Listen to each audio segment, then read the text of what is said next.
Shalom Ouvracha. Shalom Ouvracha. Aujourd'hui, on va parler de vérité.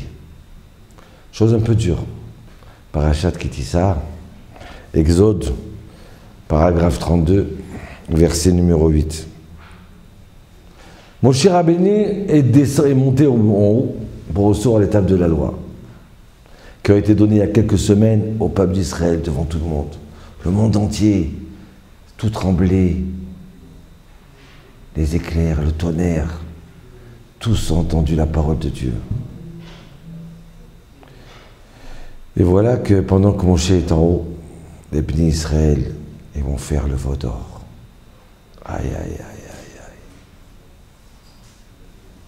aïe. Il y a marqué comme ça. Il y a marqué... Les bénis Israël, ils ont dit les enfants, ils ont dit le peuple. Voici tes dieux Israël, qui t'a fait sortir d'Égypte. Why? On fait un veau d'or. Et on vient, on dit, voici tes dieux Israël, qui t'ont fait sortir d'Égypte. Vous avez fauté, vous avez fait le veau d'or, vous avez fait le veau d'or. Vous avez encore soif de l'idolâtrie de l'Égypte. C'est grave, c'est très grave.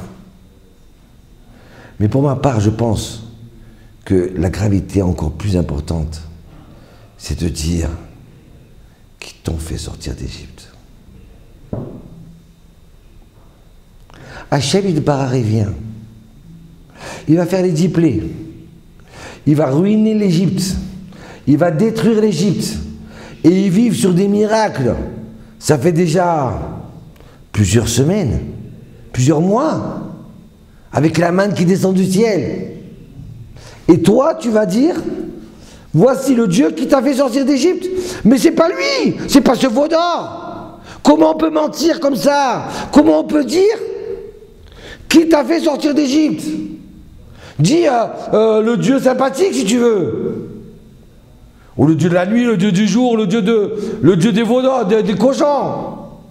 Mais ne dis pas celui qui t'a fait sortir d'Égypte.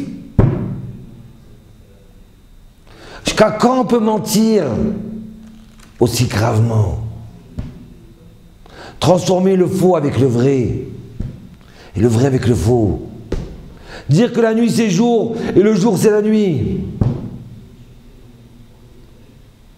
Jusqu'à quand on peut mentir et qu'on dit voilà, c'est ça une famille, le pacte familial.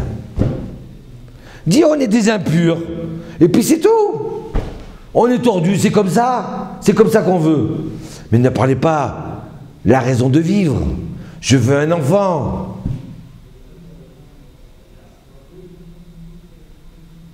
Ou alors de dire, mais c'est nous Israël, c'est pas vous les Juifs. Nous on est le nouveau Israël. Jusqu'à quand? Jusqu'à quand on peut mentir? Alors que Jérusalem, on n'a jamais parlé de Jérusalem, juste quelques endroits dans le Coran. Juste quelques endroits. Et maintenant, on prend ça comme si c'était la ville la plus saine qui existe au monde pour le monde musulman. Jusqu'à quand? Alors il y a une pub qui me faisait rire. Elle dit, vous savez, voilà, c'est pas du whisky. Il y a de l'odeur, il y a le goût, il y a la couleur, mais c'est du Canada Dry.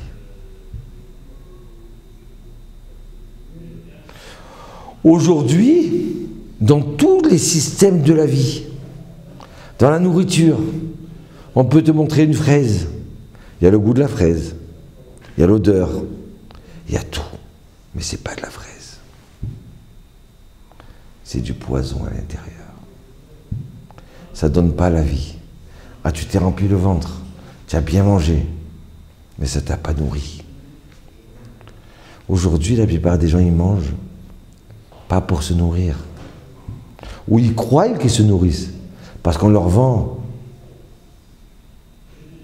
du faux pour du vrai.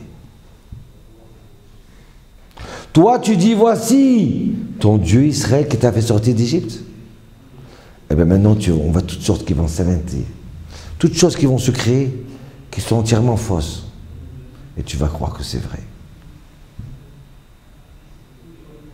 Jusqu'à quand on peut se mentir?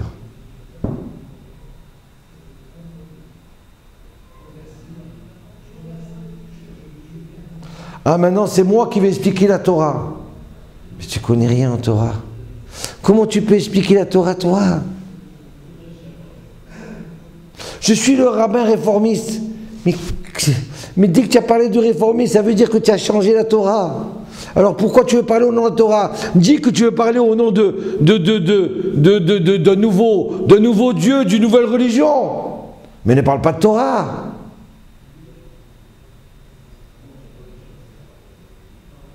Comment tu peux mentir comme ça? Comment tu peux vendre du faux pour du vrai? Voilà. C'est pour ça que, si vous regardez là, il y a marqué le mot Masecha. Masecha, ça veut dire Asulaim Egel Masecha Vaishtachavulu. Ils ont fait pour eux un faux. Mais Masecha, ça veut dire aussi un masque. Un veau masqué. Dans la vie, combien on se masque? Combien on se ment? Combien on fait passer de la fausse lumière pour une vraie lumière? Ça, c'est le plus grave. Donc, il y a combien de gens qui ont cru que le communisme en Russie, en 1917, combien de juifs ils y ont cru? Oui, c'est ça, parce que c'était des gens qui étaient des idéalistes. Ils voulaient un changement dans le monde. Ils avaient des âmes pures. Mais c'était faux. Et voilà que 30 ans, 20 ans, 10 ans, 50 ans après, ils s'aperçoivent que tout ça c'était faux. Comme ça fait mal d'avoir pris une route et de s'apercevoir que c'était faux. Mais la grandeur de l'homme, c'est quoi? C'est que même 50 ans après, reconnaître que c'était faux. C'est pas grave.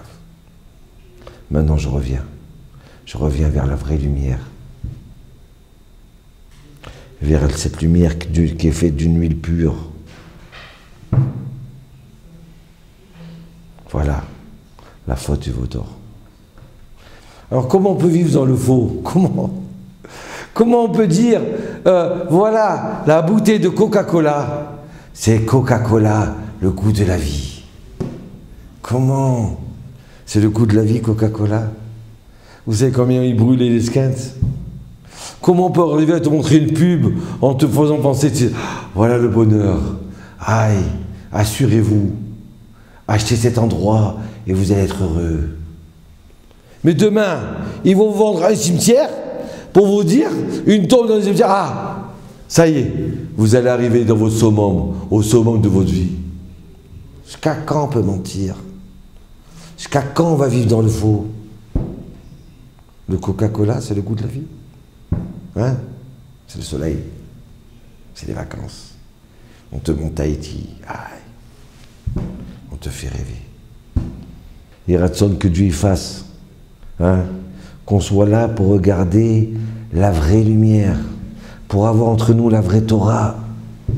Qu'on fasse partie du vrai peuple. Et qu'on soit des vrais humains. Pas des hommes en carton. Des vrais juifs. Et on peut y arriver. Des vrais juifs. En dansant avec une vraie Torah. Amen. Que Dieu vous bénisse.